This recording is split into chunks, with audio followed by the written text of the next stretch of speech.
he might have characteristics of the disorder, but he may only have that. He may not have. You have to ask yourself, and again, it's too young to answer this for a 3-year-old, is whether or not his autistic symptoms will affect his ability to learn in the regular classroom.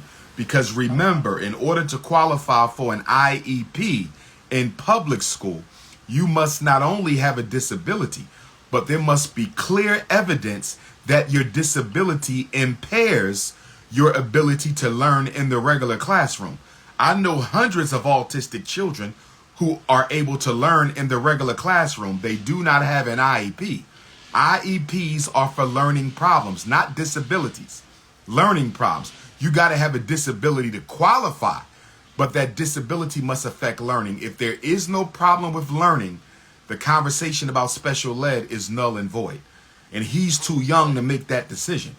And also because he has speech issues, that is a clear competing explanation for the autistic symptoms that you see. Children with speech problems have communication issues. They have social interaction issues. A lot of what you see in an autistic kid, you can also see in a speech child. So until we get some improvement in his speech and language skill, I would hold off on the autism at this point. Got you. Understood. I appreciate your time. No problem, sis. And if you get some time, come to Petersburg on Sunday. Free lecture. I plan to. I'm excited. Okay, Queen. I'll see you soon. Be blessed. Thanks. You too. All right now.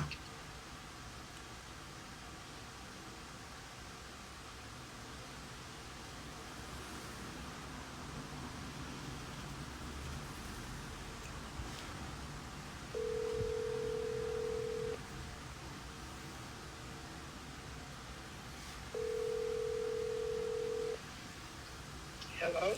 Good evening, Sister Etta. How are you? Hello? Yes, can you hear me? Hello? Can you hear me, good sister? Yes. Wait a minute. Is this Queen Mother? Yes, it is. Queen Mother, how you doing? I'm doing well. Oh, my goodness. I said, I know that voice. Queen Mother, you got to let me know when we're going to do the Black Parent Boot Camp down in Miami Gardens, too. Whenever you're ready, you said you're going to check your calendar. Okay, I got to text you some dates. Okay. Yes. Your question about the statute of limitations on the side effects of Ritalin, that would be a legal issue because there is no recourse, no established recourse through the school system itself for the medication, since the medication is not prescribed in school. It's prescribed by the psychiatrist or the pediatrician. However, there's a lot of class action lawsuits going around for the effects of those psychiatric meds. So I would say I would Google class action lawsuits for Ritalin or methylphenidate. Methylphenidate is the laboratory name for Ritalin. Ritalin is just the commercial name. But I would Google that. I would Google class action lawsuit, side effects of Ritalin, and I'm quite certain you're going to get some lawyers who are currently looking for parents whose children are dealing with the prolonged side effects of stimulant medication. I'm pretty sure you're going to find a couple attorneys. I know a few years ago I came across something where they were looking for men who had developed breasts, because a lot of these psychiatrics, they have estrogen in them. And so a lot of men were developing breasts, and they were looking for men who were developing breasts as a result of taking the psychiatric medications, and there was a class action lawsuit for that. But we're looking at some of the other side effects. Unless the kid developed breasts, we're looking at some of the other side effects. So we probably just got to Google that, but I don't think you'll have a problem. Finding a lawyer for that. Excellent. You just reminded me to send you some dates too, Queen Mother. So I'm going to try to get you some in the next couple of days so you can tell me which Saturday you want. I know, because Miami Gardens is exciting. I got you. I definitely got you. This was my reminder to get on it. Okay. Okay, Queen Mother, you're going to hear from me soon. You know how it turns out. Definitely. Okay. All right, Queen Mother. Have a good evening. Okay. All right now. That was Queen Mother Etta, brothers and sisters. She was the producer and the host of the event at Miami Gardens that I was at a couple of weeks ago. And I'm going to be coming back down there for my South Floridians, my South Floridian Africans, and my Miami Gardens Africans. I will be coming back to offer the Black Parent Know Your School Rights Boot Camp real soon in Miami Gardens, Florida. So be on the lookout for that. Okay. And that's going to be hosted by the African. I want to get that right, Queen Mother. Hold on. I got to get it right.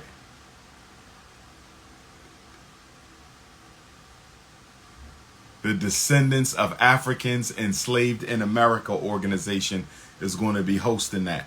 Shout out to Sister Tamaya as well. Let's go to Atlanta.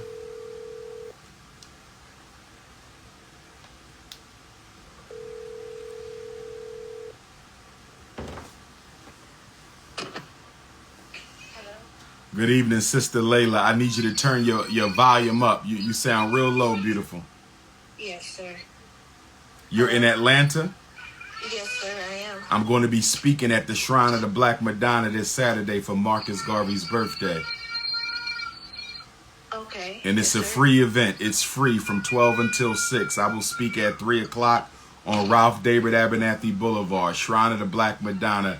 That's the headquarters of Black Christian nationalism. You know, the Nation of Islam is the headquarters for Black Islamic nationalism. But the Shrine of the Black Madonna, that would be the foremost organization for Black Christian nationalism.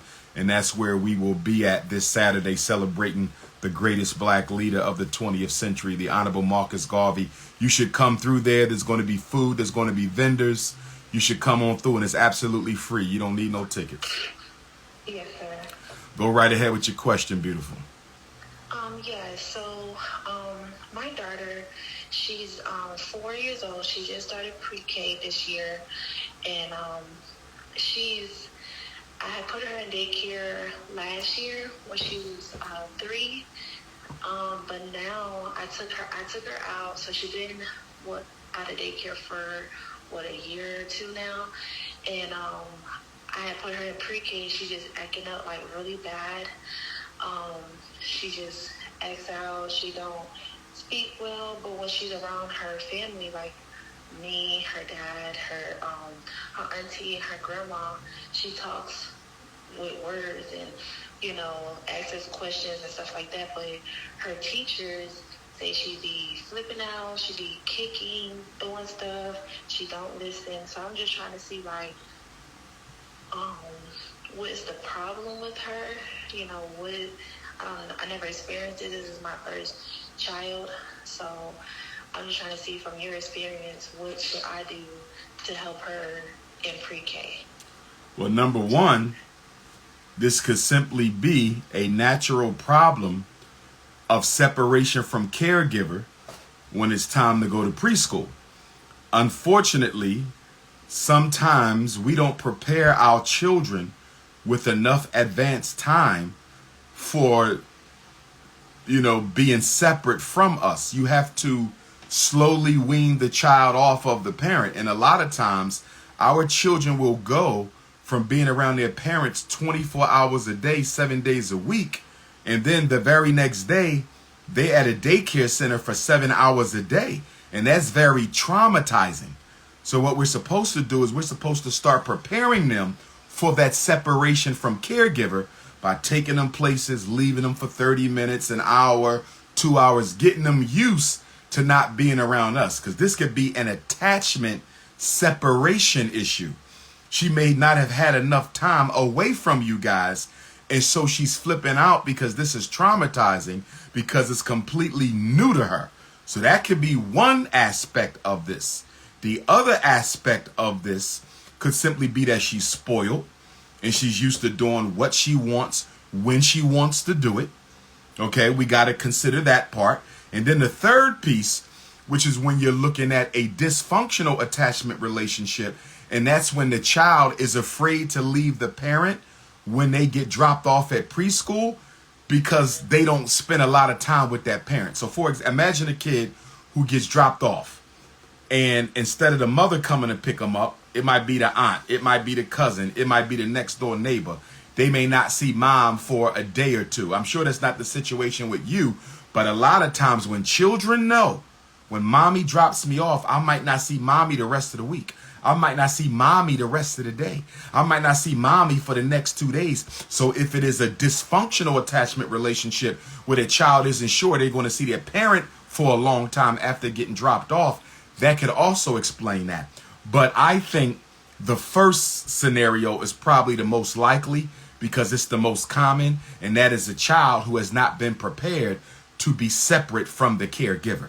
I think y'all need to put her on a behavior plan at home where if she's able to control herself when she gets to preschool, and if she performs well at preschool, when she comes home, the preschool teacher communicates that to you. You review the day with her. You get a calendar, hang it up on her door, hang it up on the wall in her bedroom, somewhere where y'all can see it, living room. And if she had a good day at the daycare, she'll get a smiley face. And if she gets a smiley face, then there'll be some kind of reward in it for her, that day.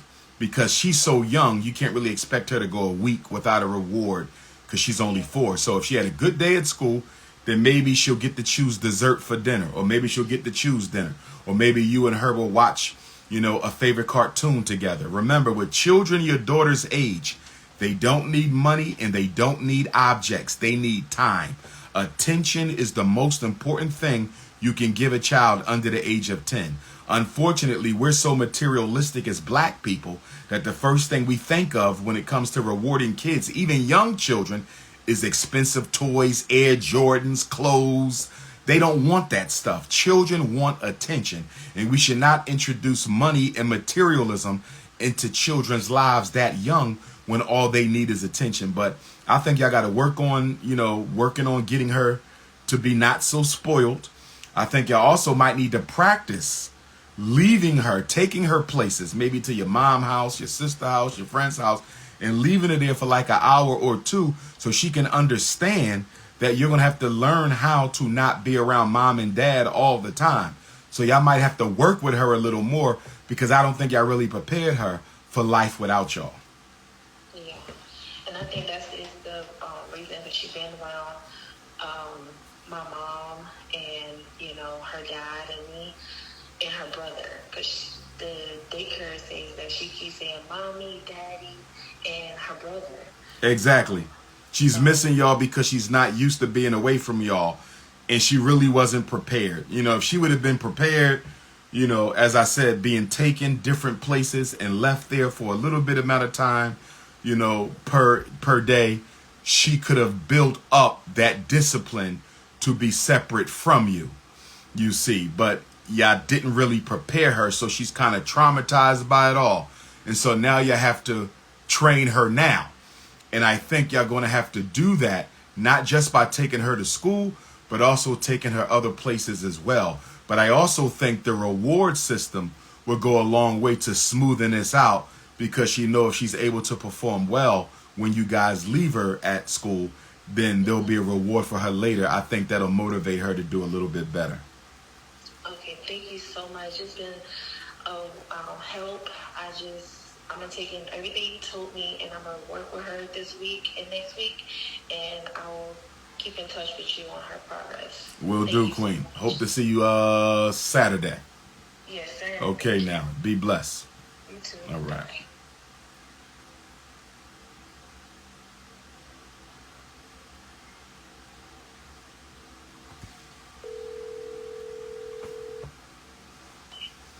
Hello? Sister Shanika, where you calling from, beautiful?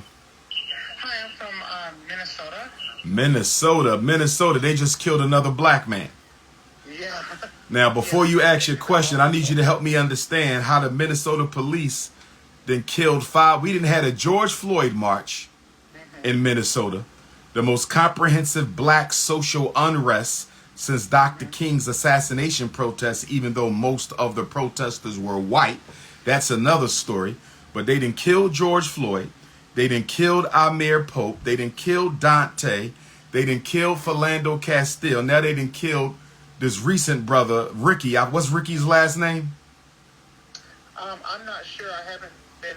Okay, well, they killed him. So that's 5 police murders in Minnesota, and they haven't stopped because they didn't kill Amir and Ricky since they killed George Floyd. So we got to find out what's going on in Minnesota. But anyway, Queen,